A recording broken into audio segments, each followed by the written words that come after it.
हमारे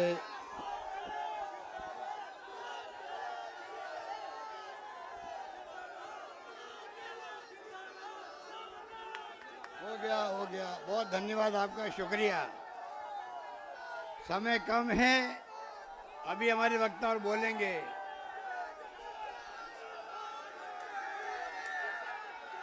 हमारे वरिष्ठ नेता मल्लिकार्जुन खड़गे साहब,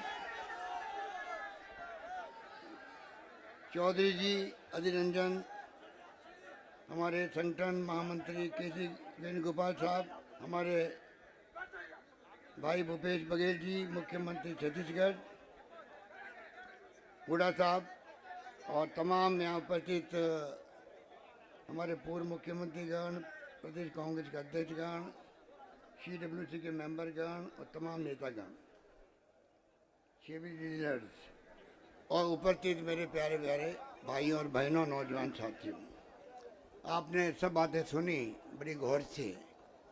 मैं बैठा बैठा सोच रहा था 77 जब था, इंदिरा जी, भाई बैठो, इंदिरा गांधी जी जब चुनाव हार गई थी, और जो आज माहौल देख रहा हूँ मैं, उसी प्रकार का माहौल जब इंदिरा गांधी जी चुनाव जीत के आई बाई इलेक्शन चिकमंगलुरु से, तो पार्लियामेंट से उनको निकाल दिया गया वापस और जेल भेज दिया गया। जो जज्बा आज आप में मैं देख रहा हूँ, वो इस जज्बा उस वक्त में था, इसके लिए आप बधाई के पात्र हैं। हम लोग भी आपकी तरह उस वक्त में इन्वॉल्व हुए थे, लंबा संघर्ष चला था, जेल भरो अभियान किया हम लोगों ने, जेलों में गए थे। ये जज्बा आज आप आए हो यहाँ पर दिल्ली की सड़कों पर, कई लोगों को तो अरेस्ट कर लिया गया, पहले ही थानों के अंदर बैठा रखा है, आने दे नहीं रहे यहाँ पर। पिछले 3 दिन तक भी ऐसे ही किया। मैंने अभी मीडिया के हमारे भाइयों को कहा, ये गांधी जी के सत्याग्रह के रूप में हमारे कार्यकर्ता व्यवहार कर रहे हैं। कहीं आपने देखा कहीं पत्थरबाजी, आग नहीं देखी कहीं आपने? हम गांधी जी के विचारों के आधार पर खाली सत्याग्रह कर रहे हैं, अरेस्ट दे रहे हैं, धरना दे रहे हैं, अपनी बात कह रहे हैं। उल्टा हो रहा है इस राज के अंदर, मोदी जी के राज में उल्टा हो रहा है कि पुलिस अत्याचार कर रही है ऊपर का आदेश से। पुलिस नहीं चाहती है कि हम कोई मिसबिहेव करें। ऐसा माहौल बना दिया गया है कि जो व्यवहार किया गया, और तो और हमारे यूथ कांग्रेस अध्यक्ष को घसीटा गया, महिला कांग्रेस अध्यक्ष को मिसबिहेव किया गया, क्या क्या नहीं किया गया। और तो और हमारा जो हेडक्वार्टर है, पवित्र हेडक्वार्टर चॉइस अकबर रोड, जिसकी पहचान पूरे देश के अंदर है, उसके अंदर पुलिस घुस गई दरवाजा तोड़ करके, मीडिया को ही पीट करके बाहर निकाला, हमारे कार्यकर्ताओं को पीट के बाहर निकाला। इतिहास में आज तक कभी नहीं होगा। मैंने मीडिया के साथियों को कहा, सरकारें अलग अलग प्रदेशों के अंदर अलग अलग पार्टियों की है, क्या वो भी अगर बीजेपी के दफ्तर जो है वहाँ पर राज्यों में, जो व्यवहार आपने दिल्ली में किया है, अगर वो व्यवहार करने लग जाए तो क्या स्थिति बनेगी? ये लोग फासिस्ट ही हैं। जिंदगी में कभी इन्होंने लोकतंत्र में यकीन नहीं किया। मोदी जी हो, अमित शाह जी हो, पूरा इनका कुनबा हो, ये खाली लोकतंत्र का मुखौटा पहन के राजनीति कर रहे हैं। इनका कोई संबंध लोकतंत्र से नहीं है, वरना ये हरकतें कभी नहीं करते। राहुल गांधी को कभी नहीं बुलाते ईडी के अंदर, सोनिया गांधी जी को नोटिस देने की हिम्मत इनकी कभी नहीं होती, क्योंकि इनका विश्वास लोकतंत्र में नहीं है। हमारे वक्त में जो आरोप लगते थे, मुख्यमंत्री पे लग गए, मुख्यमंत्री का इस्तीफा। कांग्रेस लोग सोचते थे कि जब मीडिया में कोई इश्यू बन गया है, पब्लिक में इश्यू बन गया है, तो पब्लिक क्या कहेगी, लोग क्या कहेंगे? लोग हमारे माई बाप होते हैं। और सीधा इस्तीफा मुख्यमंत्रियों का, रेल मंत्री का, कानून मंत्री का, गृह मंत्री का, ये होता है लोकतंत्र की मूल भावना। और ये इतने बेशर्म लोगों से राज कर रहे हैं, इनको कोई मतलब नहीं कि लोग क्या कहेंगे। खाली ध्रुवीकरण करके हिंदू के नाम पे, मुस्लिम के नाम पे आप राजनीति कर रहे हो। इस देश को कहाँ ले जाना चाहते हो? 76 साल पहले देश क्या था? लोग समझते नहीं थे कि बिजली होती क्या है। ना सड़कें, ना पानी, ना बिजली, ना शिक्षा, ना स्वास्थ्य, क्या था देश के अंदर? और क्या नहीं है? क्या ये मोदी जी ने बनाया है? 76 साल में कांग्रेस ने क्या किया? जुमला बोल गए, अरे मोदी जी कम से कम इतने भाव तो रखो पीढ़ियों के लिए। आपने कभी नाम लिया इंदिरा गांधी का, जिसने परमाणु विस्फोट किया सबसे पहले 74 के अंदर, पाकिस्तान के 2 टुकड़े कर दिए, बांग्लादेश बना दिया? कभी नाम लिया आपने? उनको याद किया कभी किसी न किसी रूप में? खालिस्तान नहीं बनने दिया, अपनी जान की बाजी लगा दी। मैं खुद उनका मंत्री था, डिप्टी मिनिस्टर था मैं, मुझे मालूम है उनकी भावना क्या थी। उनको मालूम था मेरा कुछ भी हो सकता है, पर उन्होंने सारे कदम उठाए। वो देश के लिए शहीद हो गई, पर देश एक रहा, अखंड रहा। ये तो है कांग्रेस की नीति है, विचारधारा और कार्यक्रम देश के लिए। और ये लोग महंगाई की परवाह नहीं, बेरोजगारी की परवाह नहीं। कहाँ जा रहा रुपये डॉलर्स, काला धन लेके आएंगे विदेशों से। 14 गुना ज़्यादा बढ़ गया काला धन वहाँ पर। वो कमेटी कहाँ गई सुप्रीम कोर्ट की जज वाली, काला धन लाने की जांच करने वाली? लोकपाल कहाँ गया? सरकारें बदल गई, यूपीए 2G स्पेक्ट्रम कहाँ गया? कोलगेट कहाँ गया? कोई नाम नहीं ले रहा देश के अंदर। ये फासिस्टी सोच वाले लोग हैं, आरएसएस, बीजेपी वाले। ये आप जो बैठे हुए हो, मुझे इस बात का गर्व है, आप दूर दूर से आए हैं। मुझे गर्व है कि राजस्थान के भी काफ़ी लोग आए। अध्यक्ष जी हमारे गोविंद दोता से बैठे हुए हैं, हर राज्य से आए लोग बाग। ये आज आपका आना कोई मामूली बात नहीं है, ये इतिहास में लिखा जाएगा। आपको खुद को गर्व होगा कि जब संकट का वक्त था तब हमने भागीदारी निभाई दिल्ली के अंदर। इस गर्मी के अंदर बैठे हो आप लोग, हम समझ नहीं रहे हैं क्या? जो ऊपर भी गर्मी लग रही है तो आपकी क्या स्थिति है? कैसे लोग बैठे हुए हैं? पीने के पानी के लिए क्या तकलीफ हो रही है? हम लोग समझ रहे हैं इस बात को। यही जज्बा आपका कांग्रेस को मजबूती प्रदान करेगा, ये मेरे निकल जाएगा।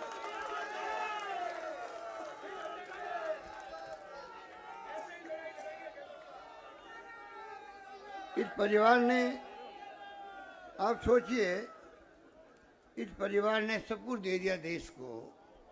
मोतीलाल नेहरू के वक्त से ही आनंद भवन, आप मैंने कई लोगों ने देखा होगा जाकर के आनंद भवन, गांधी जी वहीं बैठ करके आंदोलन चलाया था उन्होंने, उसको दान दे दिया देश को। सब कुछ दान दे दिया। प्रधानमंत्री बनने का मौका आया तो सोनिया गांधी ने कहा मैं नहीं बनूंगी, डॉक्टर मनमोहन सिंह जी को बनाएंगे। कोई छोड़ता पद को? और ये इन लोगों को शर्म भी नहीं आती है। ये ईडी, इनकम टैक्स, सीबीआई दुरुपयोग कर रहे हैं भयंकर। पूरे देश के अंदर छापेमारी हो रही है, डरा रहे हैं लोगों को। अरे इनको कहो तुम कायर तुम लोग हो। कांग्रेस एक एक कार्यकर्ता हिम्मत और साहस वाला व्यक्तित्व धनी है। कायर तुम लोग हो, डराते हो इनकम टैक्स से, सीबीआई से, ईडी से। हम डरने वाले नहीं हैं। जैसे उदयपुर डिक्लेरेशन हुआ और जन जागरण अभियान की घोषणा की वेणुगोपाल जी ने, अजय माकन जी ने, और 9 अगस्त से और 2 अक्टूबर से भारत जोड़ो, जहाँ राहुल गांधी के नेतृत्व में कश्मीर से कन्याकुमारी तक यात्रा निकलनी थी, भारत जोड़ो। बीजेपी और एनडीए गवर्नमेंट घबरा गई। ये जो तमाशे हो रहे हैं आपको, राहुल गांधी को नोटिस, 4 दिन लगातार पूछताछ, सोनिया गांधी को नोटिस कि सोनिया गांधी जी तो अभी भर्ती अस्पताल में, इनको शर्म भी नहीं आती है। अगर प्रधानमंत्री जी फोन कर देते सोनिया गांधी को तभी पूछने के लिए, तो उनका क्या बिगड़ता? आप तो उल्टा पूछने के बजाय उनको नोटिस दे रहे हो। आप ईडी में हाजिर होइए। आप, शर्म आने की बात है। क्या जा रहा देश, कहाँ जा रहा है? इस देश में जो माहौल बन गया है, किसी को नहीं मालूम ये देश किस दिशा में जा रहा है, किस दिशा में जाएगा, किसी को नहीं मालूम। इतना भयंकर असंतोष है, हिंसा का माहौल है, तनाव का माहौल है, ये लोकतंत्र के लिए शुभ संकेत नहीं है। ये हमारी लड़ाई विचारधारा की है, कोई बीजेपी से या मोदी जी से किसी से कोई व्यक्तिगत दुश्मनी नहीं है, हमारी दुश्मनी नहीं है। वो हमें दुश्मन मानते हैं। कांग्रेस मुक्त भारत बना देंगे। अरे आप लोगों के बाप दादा आ जाएंगे तो कांग्रेस मुक्त भारत नहीं बनने वाला है।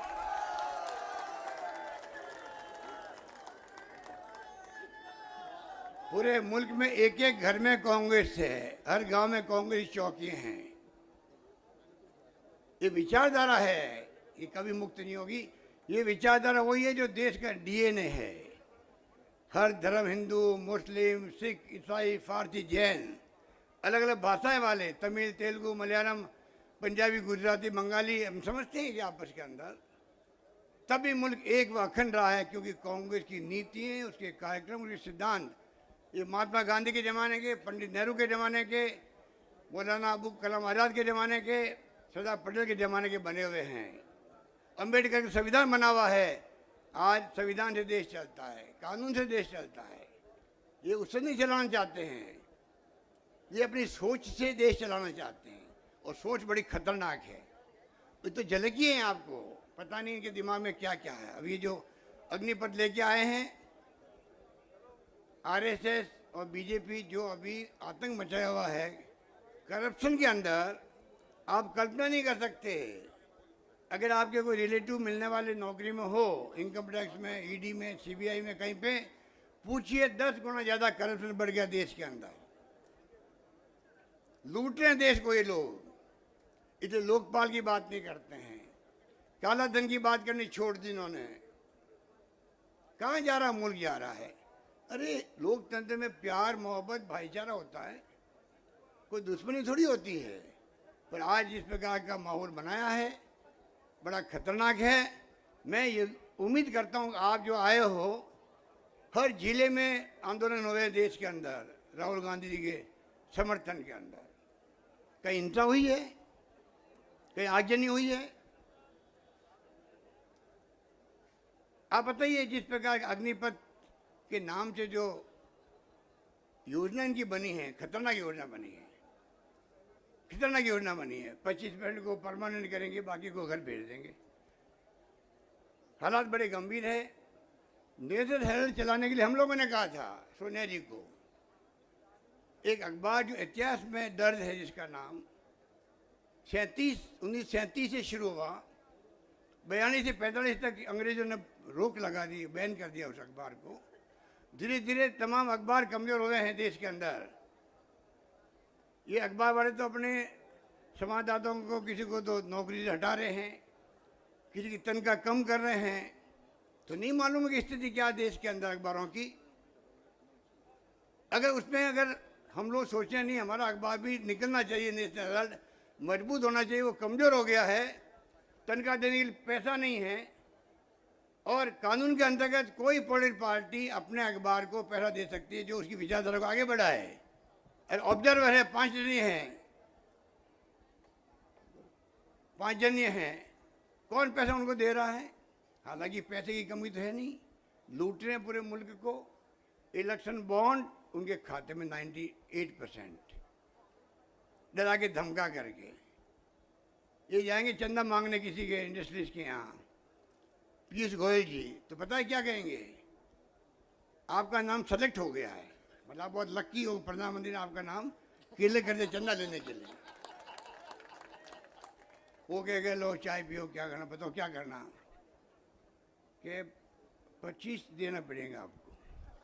25 वो लाख वाला नहीं, करोड़ वाला। आगे वाला कह रहा है, आप देखो अभी स्थिति खराब है, कोरोना है, ये है, वो है, तो मैं 15 दे पाऊंगा। नहीं फिर छोड़ो, मतलब धमकी। ये देश का तरीका है चंदा लेना इन लोगों का।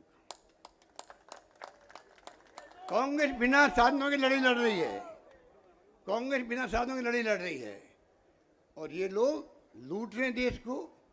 पूरे देश में अपने ऑफिसर बना दिए इन्होंने, जमीन ले करके। 332 जगह बन चुके हैं, बाकी जगह बन रहे हैं। 5 सितारा होटल वाले ऑफिस बन रहे हैं इनके। पैसा कहाँ से आए, पूछने वाला कोई है? पीएम केयर फंड, आप बताइए, 76 साल तक सीएम रिलीफ फंड और पीएम रिलीफ फंड होता है, जिसका ऑडिट होता है। एक नया फंड क्रिएट कर दिया जिसका ना ऑडिट होता है ना कोई पूछताछ हो सकती। 4 ट्रस्टी बन गए उनके। ये कहाँ का न्याय है?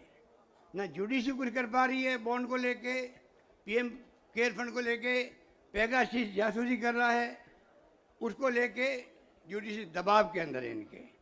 हालात बड़े गंभीर है भाइयों और बहनों, इसलिए हमें दिमाग में रखो।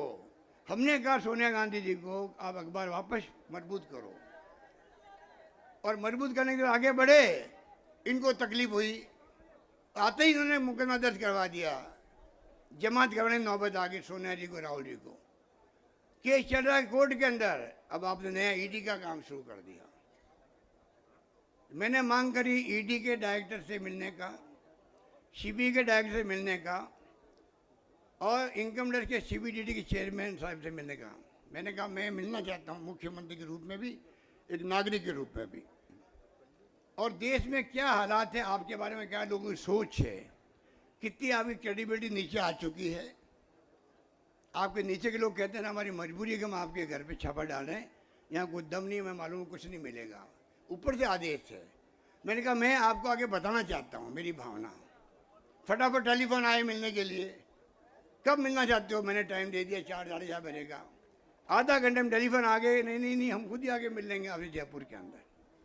आप बताइए, ये स्थिति है। इस प्रकार से जो हालात बना रखे इन्होंने, सीबीआई इनकम टैक्स सबके माध्यम से डरा रहे हैं। मैंने टाइम मांगा 13 तारीख को, 15 को मेरे भाई के ऊपर मुकदमा दर्ज कर दिया नया सीबीआई का। कोई बात नहीं, वेलकम, स्वागत है आपका, आपको अधिकार है, आप पदों में बैठे हुए हैं।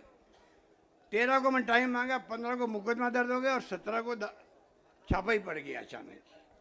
ये छापा पहले डाला ईडी ने, जब राजस्थान सरकार क्राइसिस में आई थी उस वक्त में, तब भी छापे डाले थे हमारे कार्यकर्ताओं पर, मिलने वालों पर। आपको याद होगा उस पर भी मेरे भाई का छापा पड़ा था जोधपुर के अंदर। मेरा भाई और हमारा संबंध ये है 45 साल से मैं राजनीति में हूँ। उनके घर में शादी ब्याह हुआ होगा तभी मैं जैसे कार्यकर्ता घर जाता हूँ उतने ही जाके बाहर निकला हूँगा। ये मेरे संबंध है। वो राजनीति में कोई नहीं है, सगे भाई हम लोग हैं, कोई हमारा आपन मनमुटाव भी नहीं है। पर हमारा अपने आप को मैंने बचपन से ही समर्पित कर रखा है कांग्रेस के अंदर, ये मैंने ज़िंदगी बिताई है। तो मेरे कारण किसी को तकलीफ क्यों हो दूसरों को? मैंने कहा नरेंद्र मोदी के भाई को कोई जानता नहीं, मेरे भाई को कोई नहीं जानता।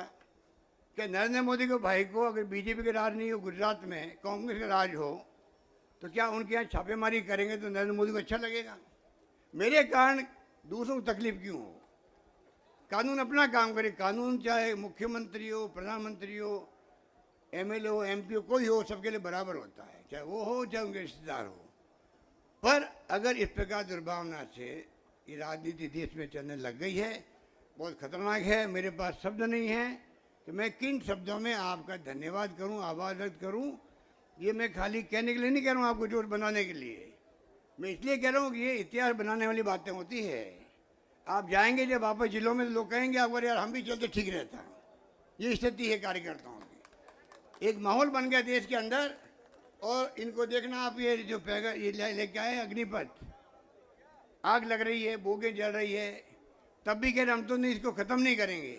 ये नहीं कह रहे भाई हम बात करने के तैयार हैं नौजवानों से, हम बात करने के तैयार है एक्स फौजियों से, रिटायर्ड जनरल से, कर्नल से बात करने के तैयार हैं, उनको समझाएंगे, कन्विंस करेंगे। ये नहीं कह रहे हैं, सीधा बस हम तो इसको लागू करेंगे, पीछे नहीं हटेंगे। ये लोकतंत्र है क्या? इसलिए भाई और बहनों मैं आपको इतना ही कहना चाहता हूँ, हिम्मत रखो, हिम्मत रखो। आपकी भूमिका इस देश के लिए बहुत ज़रूरी है, देश को बचाने के लिए बहुत ज़रूरी है, देश से लोकतंत्र को बचाने के लिए बहुत ज़रूरी है। ये दिमाग में रखो, हम अपना कर्तव्य पूरा कर रहे हैं। ये लड़ाई विचारधारा को मजबूत करने की है, ये हमारी विचारधारा को ख़त्म करना चाहते हैं। ये लड़ाई है हमारी कोई दुश्मनी नहीं है। ये बात कहता हूँ मैं आयोजकों को, वेणुगोपाल जी को, शक्ति सिंह जी को, तमाम साथियों को धन्यवाद दूंगा कि आपने समय समय पर हमें गाइड किया। और जब जब राहुल जी को बुलाया गया है, डटे रहे हमारे कार्यकर्ता, रात को 12-12 1-1 बजे तक छोड़ा गया थानों से उनको। पानी खाना पीने का प्रॉब्लम आई हमें मालूम है, पर कोई हिम्मत नहीं आ रही है आपने। आगे भी हमें लंबी लड़ाई लड़नी पड़ेगी, लड़ेंगे। जेल भरो अभियान करना पड़े तो जेलों में जाएंगे, हम लोग सब जेलों में रहेंगे, ये मैं निवेदन कर जाता हूँ। यही बात कहता हुआ मैं आपको बहुत बहुत आप सबका धन्यवाद, धन्यवाद, जय हिंद, धन्यवाद। कैपेसिटी हमने यहाँ पर बना दी, आईसीयू बेड तैयार कर लिए, वेंटिलेटर तैयार कर लिए, ऑक्सीजन के लिए जनरेशन प्लांट लगा दिए, हर ज़िले में जनरेशन की फैसिलिटीज पैदा कर दी। कहने का मतलब आधारभूत ढांचा पूरा तैयार किया। और आप सबके सहयोग से, पूरे प्रदेशवासियों के सहयोग से, उनके आशीर्वाद से, जितने धर्मगुरु थे, एनजीओ थे, एक्टिविस्ट थे, व्यापारी थे, अपने मजदूर संगठनों के लोग थे, कर्मचारी संगठनों के लोग थे, या चाहे राजनीतिक पार्टियों के कार्यकर्ता थे, सब ने मिलकर वो जंग लड़ी थी और हम लोग उसमें जीत गए थे। भीलवाड़ा मॉडल का भी और राजस्थान का भी पूरे देश में नहीं बल्कि देश के बाहर, दुनिया के मुल्कों के अंदर भी प्रचार हुआ कि राजस्थान में बहुत शानदार कोरोना का प्रबंधन हो रहा है। हम लोगों के लिए गर्व करने की बात थी। अचानक जो दूसरी लहर आई है, पिछले 1 महीने से पूरी तरह तबाही मचा दी। 15 अप्रैल की बात करें तो 250 केस आते थे प्रतिदिन, आज 6,500 केस प्रतिदिन आ रहे थे, कभी 7,000 आ रहे हैं। मृत्यु दर 0 हो गई थी। 15 मार्च को प्रतिदिन कोई मृत्यु हो नहीं रही थी उन दिनों के अंदर, आज 33 लोग मर गए हैं। कभी 30, कभी 32, कभी 33 के आंकड़े आए प्रतिदिन के। ये कोरोना भी अलग तरह के मिजाज का है, ये बहुत ही खतरनाक है। ये दूसरी लहर विशेषज्ञ कहते हैं हमेशा बहुत खतरनाक होती है। इस लहर के अंदर एक तो बहुत फास्ट ये फैल रहा है, नंबर 1। नंबर 2, ये बच्चों में भी जा रहा है, युवाओं में भी जा रहा है। जो पहले खाली बुजुर्गों में जाते थे वो संक्रमित होते थे। और नंबर 3, ये कोरोना घातक रूप ले रहा है। इतनी मृत्यु दर तो पूरे साल भर में कभी भी नहीं हुई थी। उस वक्त पूरे साल भर के आंकड़े देखें तो 20 मृत्यु पर डे मैक्सिमम हुई थी कुछ दिनों के लिए पूरे प्रदेश के अंदर। और अब कभी 25, कभी 35, कभी 33, मैंने कहा आपको। तो ये जो स्थिति बनी है, घातक ये है, तेज़ी से फैल ये रहा है, नौजवानों बच्चों तक में जा रहा है। आप टीवी देखते होंगे किस प्रकार के दृश्य देखने को मिल रहे हैं। शमशान गृह में जगह नहीं है, वेटिंग लिस्ट लगी हुई है, खुले में दाह संस्कार हो रहे हैं, अस्पतालों के बाहर एम्बुलेंसेज के लाइनें लगी हुई है। और जो टीवी बता रहा है पूरे देश का पिक्चर, वो बहुत ही डरावना है। तो आप सोच सकते हो कि अभी तक मुझसे बचे हुए हैं। हमारे पड़ोसी राज्यों में जो स्थिति है, चाहे दिल्ली हो, चाहे पंजाब, हरियाणा, मध्य प्रदेश, यूपी, उस सबसे हम लोग बहुत बेहतर स्थिति के अंदर है। महाराष्ट्र की तो आप देख रहे हो कि बहुत ही हालात खराब हो चुके हैं। वहाँ तो 50,000 से अधिक प्रतिदिन वहाँ पर संक्रमित लोग आ रहे हैं, मर रहे हैं काफ़ी बड़ी संख्या के अंदर। ये डरावना जो दृश्य बना देश के अंदर, दुनिया के मुल्कों में भी जहाँ जहाँ दूसरी लहर आई थी वहाँ बहुत खतरनाक मामले हुए थे। यूके के अंदर तो उन्होंने बहुत कड़ा लॉकडाउन लगा दिया 4 महीने लगातार। और दूसरी तरफ वैक्सीन बहुत भयंकर संख्या में लगाई, वहाँ पर सबको वैक्सीन लगाई। अब जाके हालात वहाँ बिल्कुल काबू में आ गए हैं। नाम मात्र के मरीज आ रहे हैं और इक्का दुक्का मौत हो रही है। हम नहीं चाहते थे कि यहाँ पर वीकेंड का लॉकडाउन लगाएं या कर्फ्यू लगाएं, क्योंकि जब कोरोना चला जा रहा था तो लोग भी लापरवाह हो गए थे। मास्क लगा नहीं रहे थे, सोशल डिस्टेंसिंग हम कर नहीं रहे थे, हाथ धो नहीं रहे थे। शादी ब्याह में 500-1000 तो मामूली बात थी, समझाने के बावजूद भी नहीं मान रहे थे। और आप देख रहे हो कि इलेक्शन के अंदर तो सारी हदें पार हो गई। जुडिशरी में भी इलेक्शन अलाउ कर दिए, मना करने के बावजूद भी हमने मना किया था तो हमारी बात नहीं सुनी गई। उनका अपना फैसला है। इलेक्शन कमीशन को अपनी ड्यूटी अदा करनी थी, वो भी इलेक्शन कराने लग गए। और हम लोगों ने भी गलतियाँ करी। जिस प्रकार से बिहार के चुनाव शुरू हुए थे, लाखों की रैलियाँ हो रही थी। अब 5 राज्यों में चुनाव हो रहे हैं, आप देख लिया क्या क्या हो रहा है। बाई इलेक्शन हुए राजस्थान में, तभी रैली हो रही थी। कुछ हद तक तो हम भी जिम्मेदार हैं। तो सवाल ये कि हमें जनता और आम जनता की उनको आजीविका भी मिले और उनकी जान नहीं जाए। उनकी जान की रक्षा करना हमारा कर्तव्य है। जान है तो जहान है, तो जान की रक्षा करना हम सबका कर्तव्य है। और सरकार कोई कमी नहीं रख रही है, ना कमी रखेगी, ना पहले रखी थी। पहले भी हमने एनजीओ की सहायता से और प्रदेशवासियों के सहयोग से हमने कहा कोई भूखा नहीं सोना चाहिए, कोई भूखा नहीं सोएगा। मुझे खुशी है, कहते हुए गर्व है कि प्रदेशवासियों ने वही व्यवहार किया। आगे बढ़ बढ़ करके कच्चा खाना, पक्का खाना सबको खिलाया गया, पैकेट बांटे गए। विधायकगणों को हमने कहा, उन्होंने अपने फंड से पैकेट दिए परिवारों को। सरकार ने भी गेहूँ भी, दालें भी दी फ्री। और 35 लाख लोगों को मैंने बार बार उनके खाते के अंदर हम लोगों ने पहले 1000, फिर 1000 और फिर 1500 और फिर अभी मैंने हाल ही में 1000 रुपये और उनके खाते में हमने ट्रांसफ़र किए हैं। एक किस्त और हम देंगे उनको। परंतु फिर भी आजीविका की जो चुनौती हमारे सामने है वो सब जानते हैं। तो हमें ये देखना पड़ेगा किस प्रकार आजीविका चलती रहे, उनको तकलीफ़ नहीं हो। क्योंकि तकलीफ़ उसको होती है जो सुबह शाम कमा के खाता है।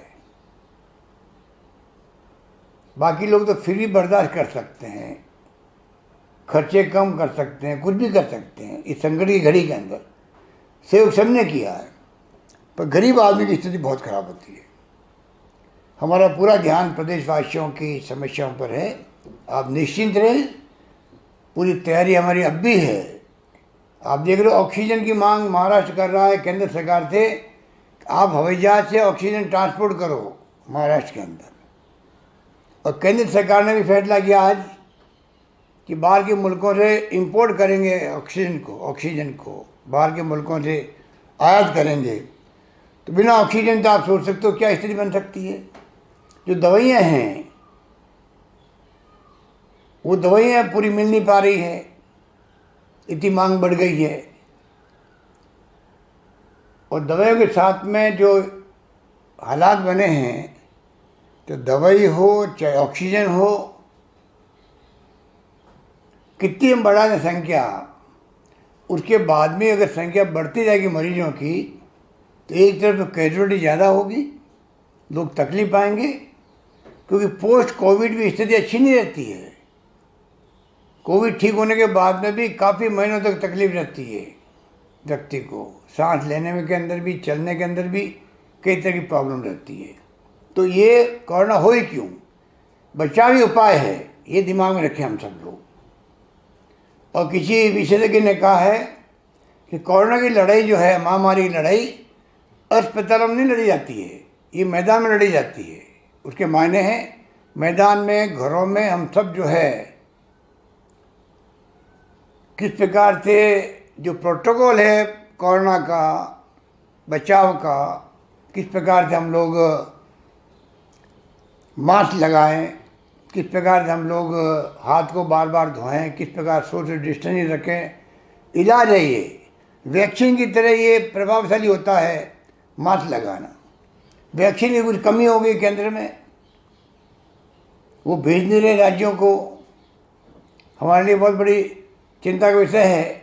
हम संपर्क में केंद्र सरकार के, उम्मीद करते हैं कि वैक्सीन आती जाएगी, हम लगाते रहेंगे। वैक्सीन लगने के बाद में कम से कम ज़िंदगी जाने का खतरा ख़त्म हो जाता है। हर व्यक्ति को वैक्सीन लगानी है। मैंने भी पहली डोज दूसरी डोज लगा ली है, आप सबको लगानी है। सरकार पूरी व्यवस्था करने में लगी हुई है, चाहे वो इलाज हो, चाहे वो वैक्सीन हो, चाहे सोशल सिक्योरिटी के माध्यम से हम क्या कर सकते हैं, कैसे हम लोग सब मिलकर के। मैं तो आह्वान करना चाहूँगा प्रदेशवासियों को, सभी तबकों को, सभी वर्गों को, सभी संगठनों को।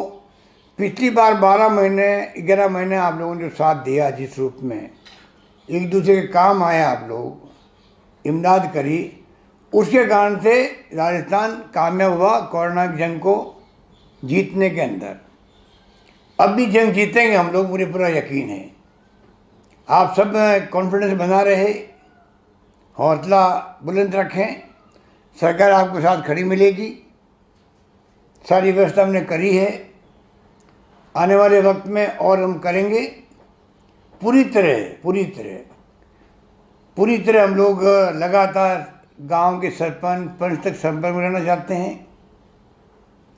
प्रदेशवासियों के तमाम संगठनों से मैंने बातचीत करी है, धर्मगुरुओं से बात करी है, जिससे बात करी है सब लोगों ने विश्वास दिलाया कि हमें जो माहौल बन गया है, हालात हो गए हैं, उसके अंदर हमें सख्त कार्रवाई करनी पड़ेगी, उसके बगैर काम नहीं चलेगा। मैं आपसे अपील करूंगा अंत में कि कृपा करके आप जो फैसले किए सरकार ने, उसको इम्प्लीमेंट करने में आप सहयोग करें। ये नौबत नहीं है कि पुलिस को सख्ती करनी पड़े, क्योंकि हमें जान बचानी लोगों की, और जान बचाने में सख्ती करनी पड़ेगी, वो भी करेंगे, तब जाकर के हम लोग इसको काबू में कर पाएंगे। बड़ा महामारी है, फैलते हुए वक्त नहीं लगता है। 1 अप्रैल 15 अप्रैल के आगे देखेंगे तो आप देखोगे हो क्या गया 15 दिन के अंदर। 30-35 लोग मरना प्रतिदिन, कभी सुना ही नहीं था हमारे राजस्थान के अंदर, वो स्थिति बन गई है। यही बात कहता मैं आपको, मैं विश्वास रखता हूँ कि आप लोग कमी नहीं रखेंगे पूरा सहयोग करने में। जनता की आवाज आप ही बनेंगी की आवाज चौपट हो रही है, गुलाबी कढ़ाई बराबर जाना ही नहीं चाहिए। उनको खुद को हटाना चाहिए था, उनके खुद के हिस्सा था, तो उनको मैं बैठाए भी रखा। और वो कटारे जैसा व्यक्ति भी आप बताओ, तो मंत्री पद पे रहने के लिए वो उन्होंने मंजूर नहीं किया। जाके कहने का मुख्यमंत्री जी को कृपा करिए मुझे हटाओ, जब मेरी चलती नहीं है, आप भी चलती है कांस्टेबल में भी और मंडल में भी, मुझे आप कृपा करके छुट्टी करो, मेरे को पंचायत राज दे दो, मेरे शिक्षा मंत्री बना दो, कुछ भी बना दो, ये कहना चाहिए मेरे हिसाब से।